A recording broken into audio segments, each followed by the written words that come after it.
শ্রমিক ভট্টাচার্যের বাড়িতে সুখেন্দু শেখর রায়, বিজেপি রাজ্য সভাপতির বাড়িতে প্রাক্তন তৃণমূল সাংসদ।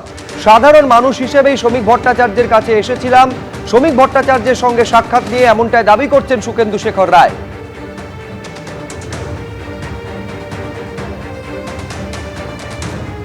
প্রথমত হচ্ছে কি কথা হলো? না, আমি মূলত এসেছিলাম ওর অসুস্থতার খবর পেয়ে, যে হাসপাতালে ভর্তি হয়েছিল, বাড়ি ফিরেছে।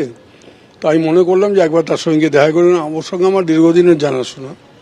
শ্রমিকবাবু যখন বিজেপিরও আগে যে তাদের পূর্ব দল ভারতীয় জনসংঘ, তখন থেকে আমি ওকে চিনি। শ্রমিক ভট্টাচার্য তো রাজ্যসভায় আমি যতদিন ছিলাম আমার কলিগ ছিলেন। এবং বিভিন্ন বিষয়ে আমরা আলাদা দল করলেও বিভিন্ন বিষয়ে আমাদের আলোচনা হতো, ঐক্যমত্য হতো অনেক বিষয়। তো আমাদের কি একজন মানুষ অসুস্থ হয়ে বাড়ি ফিরেছে একটু দেখা করতে যাওয়াটা সৌজন্য নয় কি? হাজারবার বাঙালি সমাজে এই সৌজন্যের অভাব ঘটে গেছে প্রচণ্ড।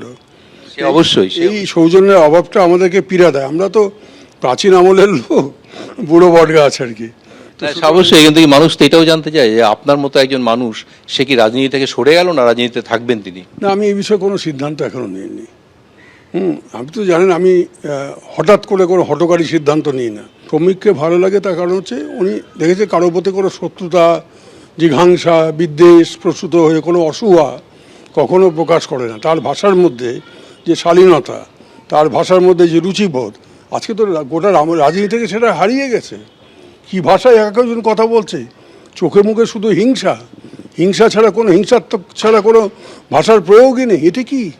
তো যার জন্য আমার সঙ্গে খুব ভীষণ মনের মিল হয়। ওকে ভীষণ পছন্দ করি। আমি মনে করলাম যে আমি আজকে রাজ্যসভা মেম্বার নেই ঠিকই, কিন্তু ওর সঙ্গে তো বেশ কিছুদিন আমি রাজ্যসভা একসঙ্গে কাটিয়েছি। ভাব বিনিময় বিভিন্ন বিষয় নিয়ে ওর সঙ্গে আমার হয়েছে।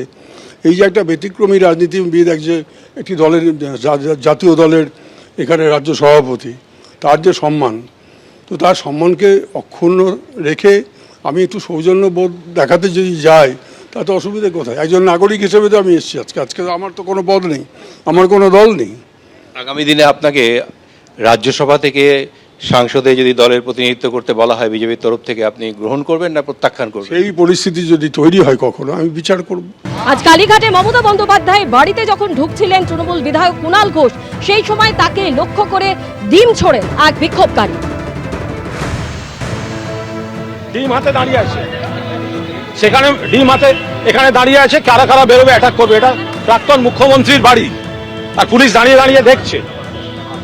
এইসব করে থামিয়ে রাখা যাবে না। আমি বললাম তো, আমার চোখ যেত, মাথা যেত, আমার কিচ্ছু এসে যায় না। এই করে কুণাল ঘোষকে বা আমাদের থামিয়ে রাখা যাবে না। এইসব দূর থেকে ছোড়া জিনিস, গায়ে হাত দেওয়া, মারবে, ডেড বডি পড়ে থাকবে, কিন্তু গলা বন্ধ করা যাবে না। হেঁটে এলাম, জেনে এলাম, আমার কাছে ছবি ছিল, এরা এখানে দাঁড়িয়ে আছে। এটা কি ধরনের বিপ্লব? একটা কিছু গুন্ডাগিরি করে এসে ছুঁড়ে মারা, এগুলো বিপ্লব হচ্ছে? অসভ্যতা যত। ওদের বলুন বা খেয়ে এবার অমলেট করে খেয়ে নিতে।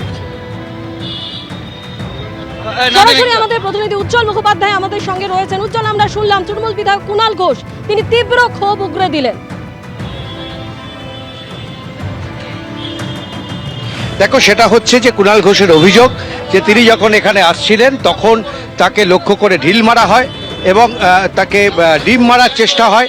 এরপরে আমরা দেখতে পাই যে তিনি সেখান থেকে মমতা বন্দ্যোপাধ্যায়ের বাড়িতে যান এবং তারপর সেখান থেকে বেরিয়ে তিনি এই মুহূর্তে একেবারে কালীঘাট মোড় পর্যন্ত হেঁটে এসেছেন এবং সেখান থেকে তিনি ফেরত যাচ্ছেন।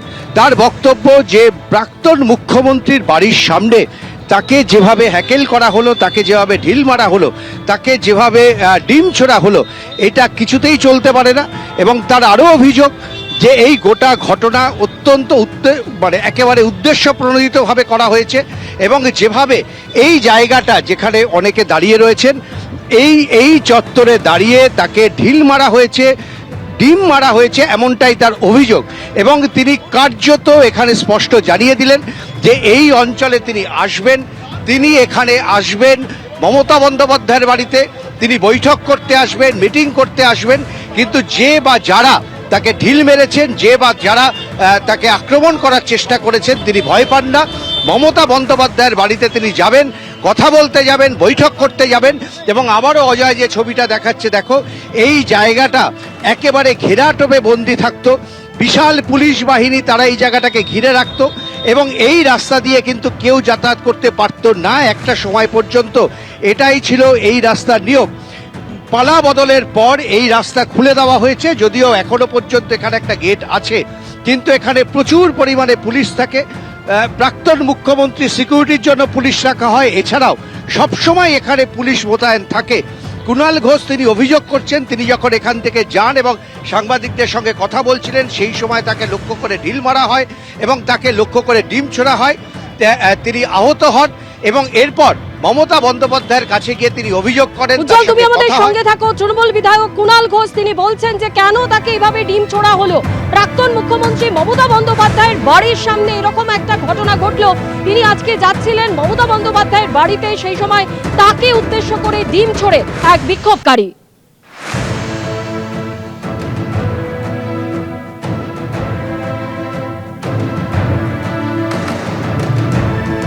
বিক্ষোভকারী তিনি বলছেন যে তাকে অত্যাচার করা হয়েছে। অন্যদিকে কুণাল ঘোষ তিনি বলছেন যে কি অত্যাচার করা হয়েছে, এভাবে বিপ্লব দেখানো কেন?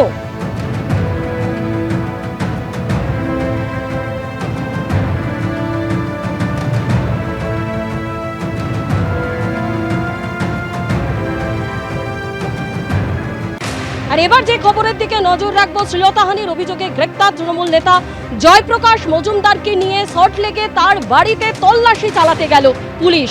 সেই সময় তাকে দেখে ওঠে চোর স্লোগান। আপনার অভিযোগ নিয়ে কি বলবেন?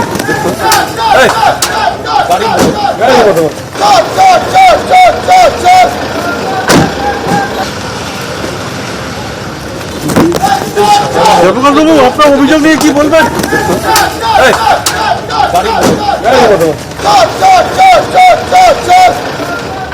এবার জয়প্রকাশ মজুমদারকে সঙ্গে নিয়ে তার বিধাননগরের বাড়িতে তল্লাশিতে এলো উত্তর বিধাননগর থানার পুলিশ। এবং যখন দেখা গেল যে এখান থেকে বাড়ি থেকে যখন তিনি বেরোচ্ছেন তখন তাকে লক্ষ্য করে এখানে যে জমায়েত ছিল তারা সেখান থেকে কিন্তু ডিম ছুটতে দেখা যায় এবং চোর চোর স্লোগান ওঠে। যেমনটা খবর যে বিধাননগর উত্তর থানার পুলিশ প্রথমে তাকে যখন গ্রেপ্তার করে, তারপর জিজ্ঞাসাবাদে এই যে বাড়িতে যে জবরদখল করা বাড়ি সংক্রান্ত যে অভিযোগ, সেই অভিযোগের ভিত্তিতে তারা কিন্তু তদন্তে নামে এবং তারপর তার যে কার্যালয় রয়েছে যেখানে জবরদখলের অভিযোগ, সেই জায়গার চাবি খুঁজতে চান এবং সেখানে ঢুকতে চান, কিন্তু সেই চাবি পাওয়া যায়নি। এবং তারপর আমরা যেমনটা দেখতে পেলাম যে এদিন তার বাড়িতে অর্থাৎ এই 113 এই বাড়িতে কিন্তু বিধাননগর উত্তর থানার পুলিশ আসে এবং প্রায় ঘণ্টাখানেক তারা কিন্তু এখানে তল্লাশি অভিযান চালায় এবং তারপর এই বাড়ি থেকে যখন বেরোনোর পরিস্থিতি তৈরি হয়, যখন এখান থেকে জয়প্রকাশ মজুমদারকে নিয়ে বের করছে পুলিশের আধিকারিকরা, তখন তাকে লক্ষ্য করে এখানে জমায়েত হওয়া যে জনগণ ছিল তারা কিন্তু তাকে লক্ষ্য করে ডিম ছোড়ে এবং চোর চোর স্লোগান ওঠে। ক্যামেরায় কৌশিক কর্মকারের সঙ্গে রঞ্জিত সাউ ও সত্যজিৎ বৈদ্য, এবিপি আনন্দ, সল্টলেক। এবিপি আনন্দ, এগিয়ে থাকে, এগিয়ে রাখে।